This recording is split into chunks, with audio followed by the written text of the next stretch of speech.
Hello, ladies and gentlemen, and anyone anywhere above or in between. My name is Virginia, and welcome to my channel. So today is my third installment of Strange Stravaganza, my building of Stranger Things homes. So I know most people would have made Hopper's cabin in the woods where, spoiler alert, he and Eleven live throughout season 2 and 3, but I like to be contrary for contrary's sake. Kidding. I'm just kidding. That's not why I chose this. I'm building Hopper's trailer, his home throughout season 1, because for some reason, I just really love trailers. I don't know why. I love trailer homes, specifically in The Sims. Maybe it's because of the tiny home appeal where everything's really tightly packed together and really easily accessible.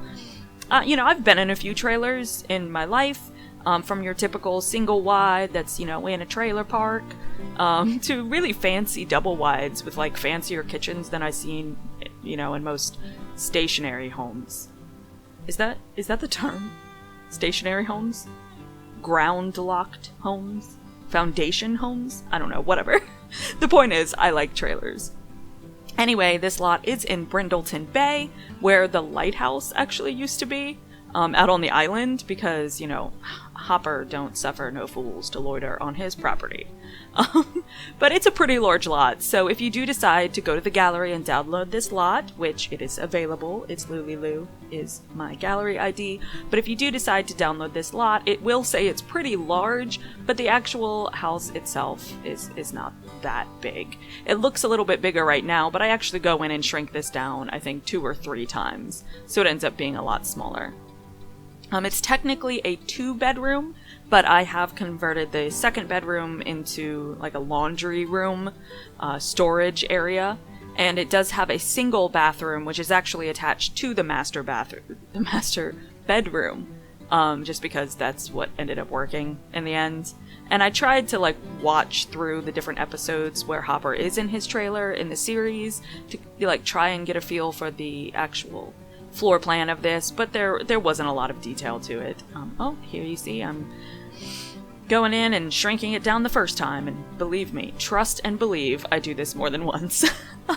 So a last note about this house, because this is a pretty short video, because it's, it's a small build.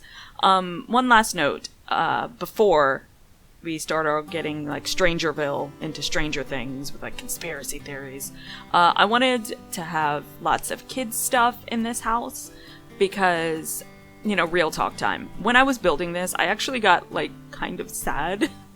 Because, again, spoilers, for anyone who hasn't seen the first season at least, Hopper's daughter passed away from cancer, and he really, has never gotten over it. And in the show, you can clearly see that he has her artwork still hanging around, and it just made me so sad. I really wanted to put notes of, her in this build, and it was just really sad, Hopper is just a gentle giant with a heart of gold. Oh, stop it. Stop it. Nothing gets my heart fluttering like a hairy man with deep, complex emotions. Well, that and drinking too much coffee. But that's heart palpitations, not fluttering. I guess it's technically the same thing. Doesn't matter. Really quick warning, there is a ton of clutter in this build. If you see it in the show, you know that it is a mess, and I really wanted to recreate that feel, and a lot of the clutter that I use is from the debug menu. And what that means is that once I place it and you go into live mode, the objects will actually spoil, because they're actual food-related objects. So the glasses and the cutting boards and the pans and the bowls and all that are the things that your sim use in the animations of cooking and drinking and such. So they actually are technically food items. So if you do download this and you go in to play it, your sims will immediately start cleaning everything up, and if they don't, then over time they will spoil and your sims will be very uncomfortable. So anyway, just a little warning there. Alright, so moving right along. For today's history lesson, I'm doing air quotes even though you can't see me, I decided not to delve too deep into real history and all that boring stuff, and just briefly talk about a few of the weird conspiracy theories floating around about the things that influence Stranger Things, the main one being the Montauk Project. also known as Camp Hero.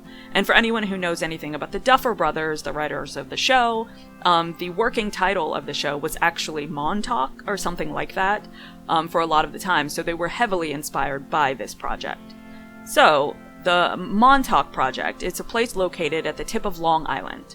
So during the 50s, it was established as like a defense barrier against aerial attacks. There were giant cannons placed there that could take down incoming aircraft, and there were tunnels that were connecting the batteries and like the different buildings, and there were tons of buildings that housed like military research and just general operations for the military.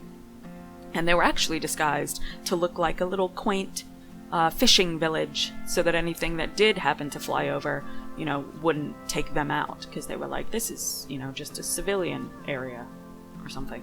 Anyway, so enter in the conspiracy theories. So, for most people, it was just a military base. There was nothing much more to it. But this man named Preston Nichols, who was actually born at the end of the 40s in Long Island, New York, and Mr. Nichols is pretty much at the root of most of these theories about the Montauk Project. He came forward much later, saying that he had recovered repressed memories of the time he spent at the facility, and he claims to have been abducted more than once, against his will, obviously. Abducted, against your will. You always associate the two. But anyway, and he was subjected to strange experiments. Nichols published his testimony in a book that he called, aptly, the Montauk Project. So according to my research, there were quite a few events that took place in this location. And by events, I mean supernatural... What the actual hell are you talking about? Anyway, so in 1983, according to Mr. Nichols and a few select others, 2 men were thrown back in time, thanks to the government-run research into time travel via hyperspace. And these men intersected the original Philadelphia experiment that had also been researching time travel. So the Philadelphia projects and experiment is kind of hilarious to research as well, by the way, if you want to look further into that. It's set in the 50s, and it involves high-powered magnets sucking people into the hull of a ship and then sending it zipping throughout space-time. Anyway, so these 2 men got thrown back in time, so they claim, and they apparently connected with the past, which was this Philadelphia project in the 50s, and ended up returning to Montauk in a state of disorientation, so they said. And they apparently met some famous physicist that was working on the Philadelphia experiment while traipsing back through the 1950s. Great, right? Like, what? What? In the actual what? But wait, there's more, and it gets better. Apparently, this Montauk project also created portals that allowed people to travel through time and space. Tunnels of all different sorts. This allowed them not only to travel through time and get to different places on Earth, it allowed them to travel to Mars and discover the remains of an ancient Martian civilization under the Martian soil. Amazing, right? And of course, Nichols claims that the people were abducted and brought to Montauk to have their psychic abilities enhanced against their will. He claims that, of course, he was involved and aliens were involved. And they used implanted microchips to control the subjects, and, all of the subjects had some kind of, post-traumatic stress issues after all of the experimentation. Of course, none of this has ever been proven. Because, I don't want to call myself an authority on this because I've only done research for a couple days now, but they all sound like the ramblings of a lunatic, or maybe Mulder from X-Files, who, let's be real, is a dreamboat. So, I don't know. If he came to me and told me these stories, I might be like, alright honey, I believe you. Anyway. But you can clearly see how the Duffer Brothers, the creators of Stranger Things, took inspiration from this Montauk story, and stories like it. Government conspiracies, abducting people to enhance their psychokinetic abilities, portals through space-time. Of course, Stranger Things takes this in a different direction, concentrating not on space travel, but interdimensional travel. But I'm sure that there are theories out there that I haven't found that focus on the multiverse. And get really deep into it, because of course there is. There's conspiracy theories about everything. You know, there are conspiracy theories. I mean, I have subjected you guys to quite a few of these conspiracy theories in the past couple episodes. So, you know, conspiracy theories are fun, but, you know, let's remember that facts is facts. And I wanted this series to end this series with a kind of ridiculous look at conspiracy theories, just to show how silly they can get sometimes, and how you should always check your sources, take everything with a grain of salt. When something is a fact, it means it can be proven. And, I mean, the CIA definitely experimented on people against their will, but was it for mind control? Or simply to discover a better way to torture information out of Soviet spies? The government definitely used LSD and electroshock treatments in these tests, but were they really trying to create, like, the real-world Captain America without any sentience? Or were they just being creepy? For creepy's sake. It's hard to tell.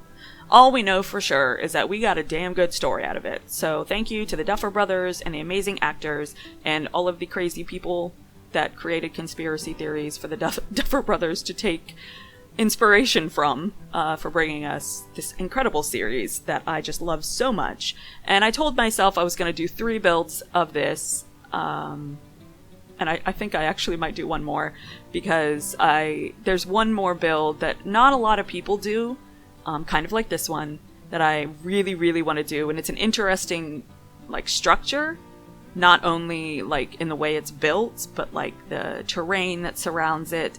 And it is the home of one of my favorite characters. So I'm not going to say who it is. I just want you guys to tune in and take a look at that video, because I'm actually super excited about it. And these videos are pretty popular. You guys seem to really like the recreation of these really cool, kind of iconic 80s houses. We all love Stranger Things. Let's be real here. And even if we're not going to play, you know, with Stranger Things characters, just being able to take a look at them is cool enough. So I talked over pretty much the entirety of this build because this is a pretty short video, but I did just want to note right here that I do have a problem with the terrain randomly. So if this ever happens to you, because I raised and lowered so that I could fit the landscaping closer to the actual foundation, because when you raise the foundation, your, like, plants and stuff will, like, jump up to, like, the ground level, and not sit directly next to the foundation. So if you lower it down to the ground, then you can get things a little closer. So you see I did it there, and then, like, these steps just want to stay really low in the ground. So all you have to do, basically, if you're building something and it's not working for you, just delete it and put it back. Delete it, try again. Usually that works. But so we are actually coming up to the end of the build, because, again, like I said, this is a pretty short build. It is a livable space. I did play test it, but again, if you do get this, it's gonna be stinky because it's gonna spoil. Anyway, I hope you enjoyed this. Please tune in. I will probably be doing it Saturday, uploading my last build. Like and subscribe, and yeah, have a great day. Love you, bye!